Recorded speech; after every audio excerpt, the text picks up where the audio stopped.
बच्चों, आज मैं आप लोगों के सामने हिंदी की पाठशाला शुरू करने जा रही हूँ। तो भारतीय संस्कृति के अनुसार जब भी हम पठन पाठन का कार्य शुरू करते हैं तो पहले सरस्वती वंदना करते हैं। आइए हम लोग भी पहले सरस्वती वंदना से इसकी शुरुआत करते हैं। सरस्वती महाभागे विद्ये कमल लोचने विद्यारूपे विशालाक्षी विद्याम देहि नमस्तुते। विद्यारूपे विशालाक्षी विद्याम देहि नमस्तुते। तो बच्चों, आइए सबसे पहले मैं हिंदी व्याकरण की शुरुआत कर रही हूँ आज। तो इसमें सबसे पहले आज मैं आप लोगों को भाषा भाषा पढ़ाने जा रही हूँ कि भाषा क्या है। तो बच्चों, भाषा वह साधन है जिसके द्वारा हम अपने मन के भावों और विचारों को व्यक्त करते हैं, अर्थात आदान प्रदान करते हैं। भाषा शब्द की उत्पत्ति भास धातु से हुई है। भाषा शब्द की उत्पत्ति भास धातु से हुई है। तो आप लोग समझ गए कि भाषा किसे कहते हैं। कि भाषा वह साधन है जिसके द्वारा हम अपने मन के भावों और विचारों का आदान प्रदान करते हैं। आदान प्रदान यानी कि देते और लेते हैं, यानी कि सुनते हैं और दूसरे की कही हुई बातों को हम ग्रहण करते हैं।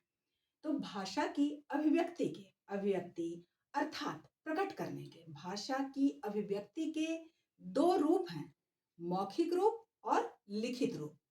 मौखिक रूप जिसमें हम बोलकर अपने मन के भावों और विचारों को व्यक्त करते हैं। लिखित रूप में हम अपने मन के भावों और विचारों को लिखकर प्रकट करते हैं या व्यक्त करते हैं। मौखिक रूप बच्चों ये हुआ जैसे हम किसी से बातचीत करते हैं, अर्थात वार्तालाप। हम कविता पढ़ते हैं, हम कहानी पढ़ते हैं, तो इसको हम कहते हैं भाषा का मौखिक रूप। लेकिन वहीं जब हम किसी को पत्र लिखते हैं, किसी को हम कविता लिख करके देते हैं, तो वह भाषा का लिखित रूप होता है। तो बच्चों, आप लोग भाषा और भाषा की अभिव्यक्ति के रूप को सीख गए होंगे। और भाषा शब्द की उत्पत्ति भास धातु से हुई है। मैं आप लोगों को बताती हूँ कि भाषा शब्द की उत्पत्ति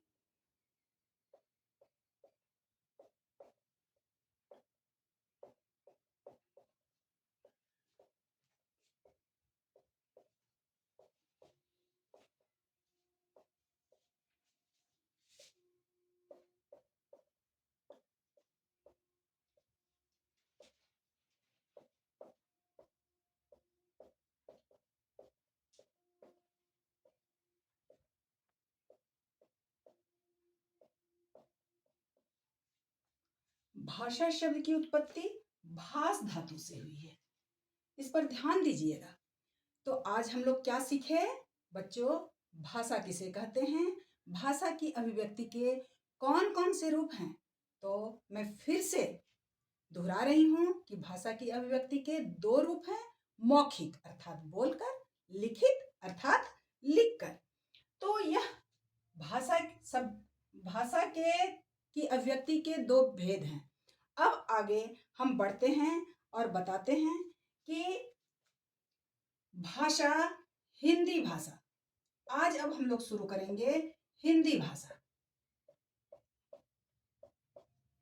हिंदी भाषा कि हिंदी की उत्पत्ति हिंद शब्द से हुई है।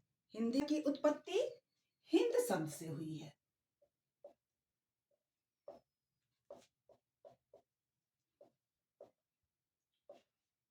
हिंदी की उत्पत्ति हिंदी शब्द की उत्पत्ति हिंद शब्द से हुई है। तो हिंदी भाषा की लिपि देवनागरी है। हिंदी भाषा की लिपि देवनागरी है। तो बच्चों, आगे हम बढ़ते हैं कि हिंदी भाषा की कितनी उपभाषाएं हैं। हिंदी भाषा है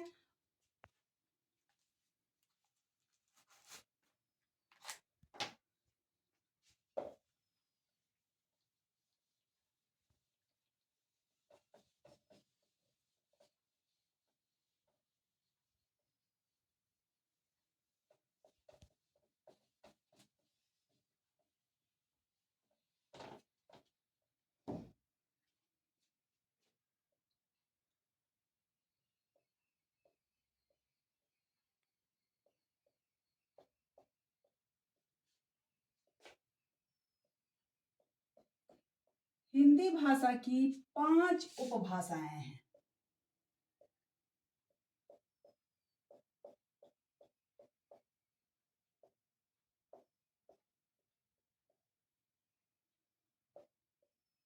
पश्चिमी हिंदी,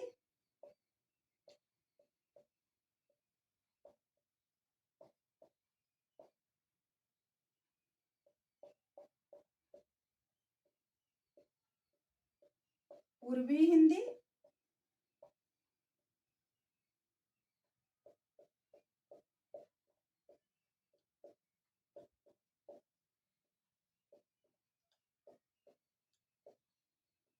बिहारी हिंदी,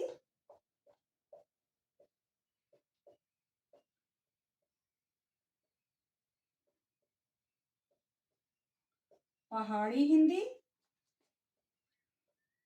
और राजस्थानी हिंदी।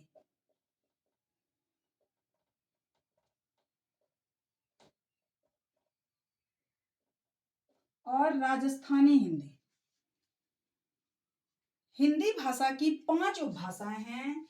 पश्चिमी हिंदी, पूर्वी हिंदी, बिहारी हिंदी, पहाड़ी हिंदी और राजस्थानी हिंदी। अब इन 5 उपभाषाओं के अंतर्गत कई बोलियां हैं। जैसे पश्चिमी हिंदी के अंतर्गत ब्रज भाषा है, पश्चिमी हिंदी के अंतर्गत ब्रज भाषा है, खड़ी बोली है, ये सब पश्चिमी हिंदी के अंतर्गत है। और बहुत सी बोलियां हैं। पूर्वी हिंदी के अंदर अवधी है, बघेली है। बिहारी के हिंदी के अंतर्गत मैथिली है, अंगिका है। पहाड़ी हिंदी के अंतर्गत कुमाऊनी है, गढ़वाली है। राजस्थानी हिंदी के अंतर्गत मारवाड़ी है, मेवाड़ी है, हाड़ौती है। यानी कि ये इन 5 उपभाषाओं के अंतर्गत बहुत सारी बोलियां हैं। मुख्य भाषा हो गई हिंदी। हिंदी की 5 उपभाषाएं पश्चिमी हिंदी, पूर्वी हिंदी, बिहारी हिंदी, पहाड़ी हिंदी और राजस्थानी हिंदी। और इन 5 उपभाषाओं के अंतर्गत बहुत सारी बोलियां हैं।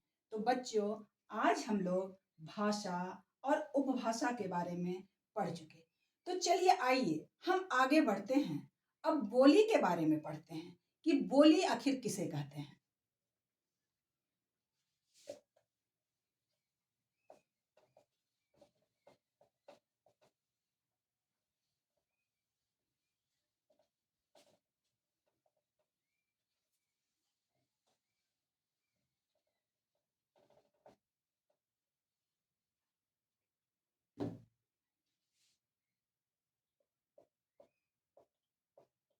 बोली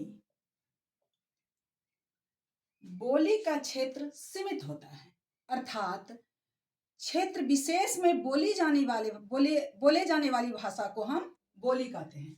क्षेत्रीय भाषा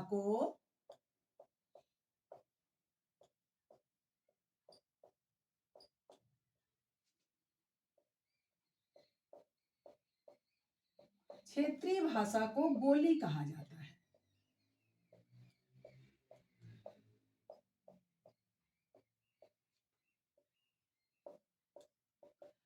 प्रायः इसमें साहित्य की रचना नहीं होती है।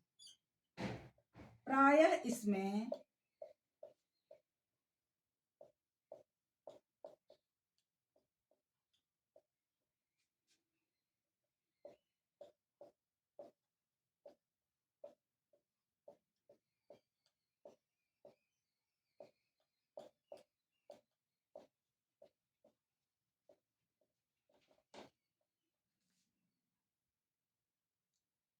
लेकिन अवधी और ब्रज भाषा में साहित्य की रचना हुई है। लेकिन बोली, अवधी बोली और ब्रज भाषा यानी कि पश्चिमी हिंदी की जो बोली है ब्रज भाषा और पूर्वी हिंदी की जो बोली है अवधी भाषा, उसमें साहित्य की रचना हुई है। अवधी में रामचरितमानस की रचना है, मलिक मोहम्मद जायसी की रचना है पद्मावत, और ब्रज भाषा में सूरदास की रचना है।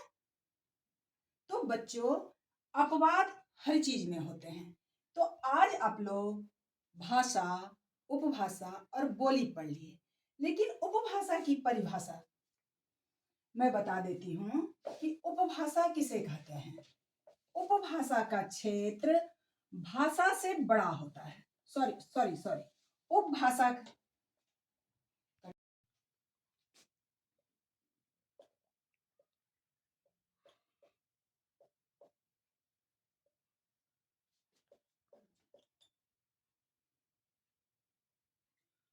उपभाषा का क्षेत्र बोली से बड़ा होता है, लेकिन भाषा से छोटा होता है।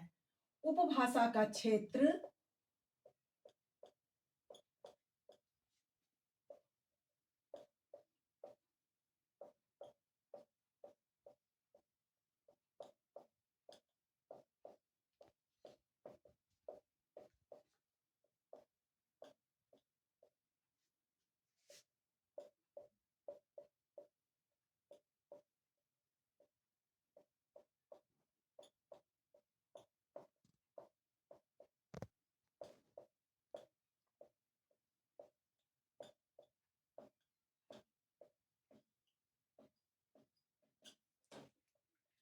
आज भाषा, उपभाषा, बोली, हिंदी की उपभाषाएं, ये सब आप लोग पढ़ लिए।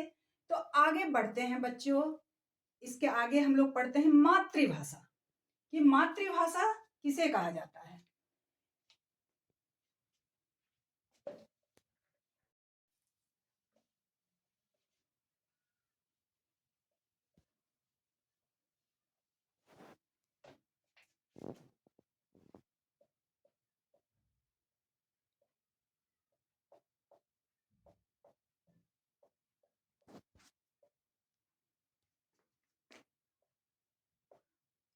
वह भाषा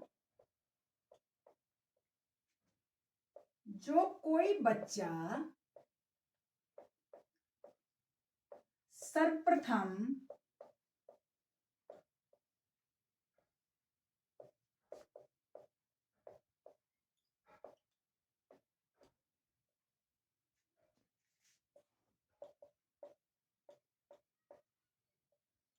अपने परिवार से सीखता है,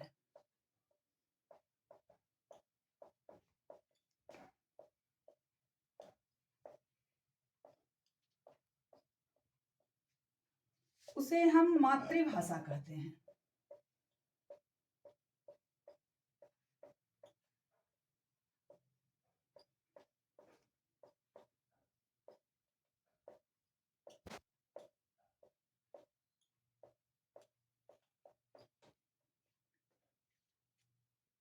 मातृभाषा वह भाषा जो कोई बच्चा सर्वप्रथम अपने परिवार से सीखता है, उसे हम मातृभाषा कहते हैं। जैसे पंजाबी परिवार में जन्मा हुआ बच्चा पंजाबी बोलता है, बंगाली परिवार में जन्मा हुआ बच्चा बांग्ला बोलता है, बिहार में जन्मा हुआ बच्चा हिंदी बोलता है।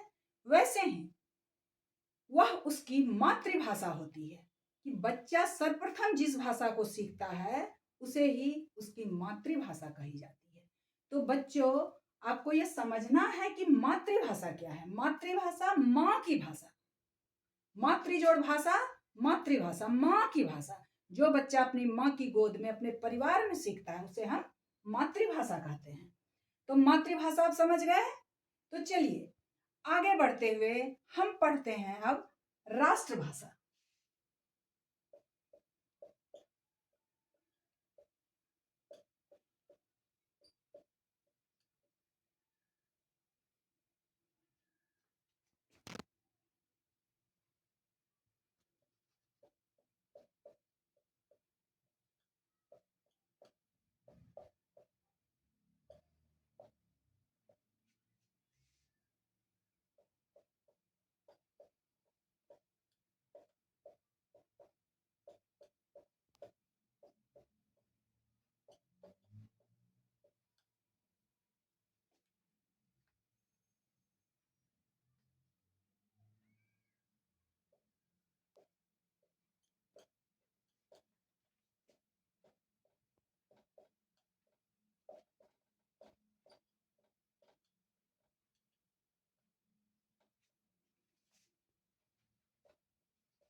बच्चों, राष्ट्रभाषा वह भाषा है जो किसी देश की बहुसंख्यक जनता के द्वारा बोली या समझी जाती है।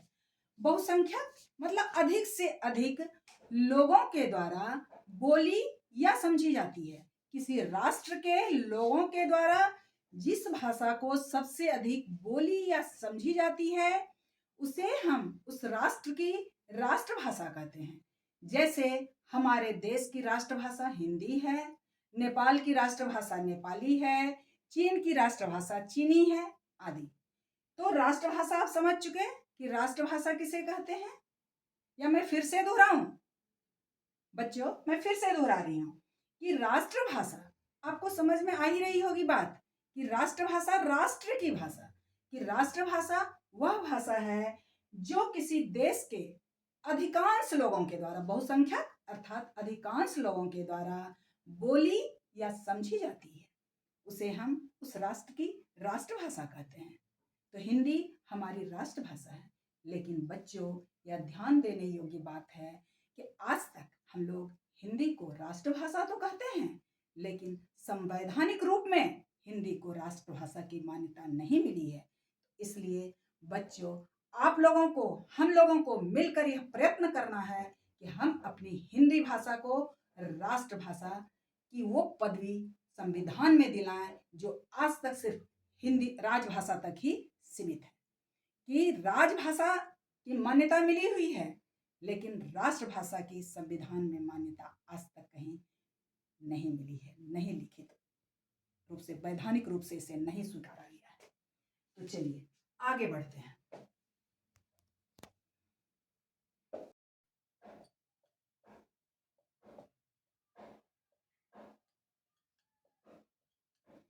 तो बच्चों, आइए आज हम अब पढ़ेंगे राष्ट्रभाषा के बाद राजभाषा।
सरकारी कार्यालयों व विश्वविद्यालयों में राजकाज के लिए जिस भाषा का प्रयोग किया जाता है उसे हम राजभाषा कहते हैं।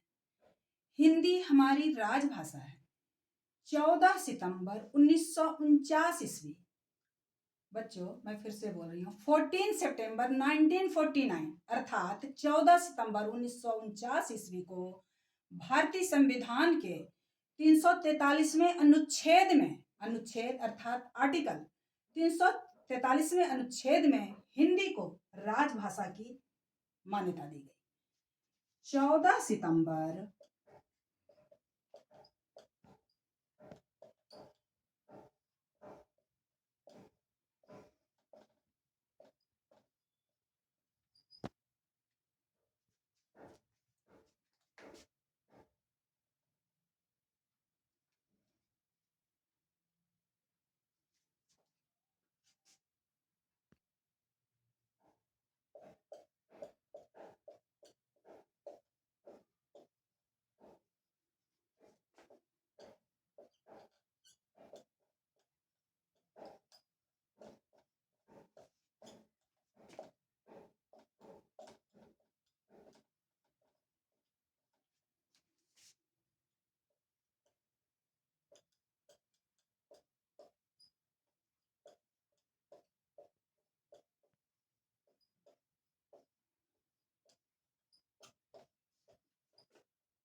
14 सितंबर 1949 ईस्वी को भारतीय संविधान के 343वें अनुच्छेद में हिंदी को राजभाषा के रूप में मान्यता मिली। 14 सितंबर 1949 ईस्वी को भारतीय संविधान के 343 आर्टिकल में हिंदी को राजभाषा के रूप में मान्यता मिली। बच्चों, ये हिंदी राष्ट्रभाषा, राजभाषा आप लोग आज पढ़ चुके हैं। चलिए, आज की कक्षा मैं यहीं समाप्त करती हूँ। बहुत बहुत आशीर्वाद बच्चों, आप लोग ऐसे ही पढ़िए और मुझे प्रोत्साहित कीजिए ताकि मैं और आगे व्याकरण का वीडियो बना करके डालती रहूं। धन्यवाद।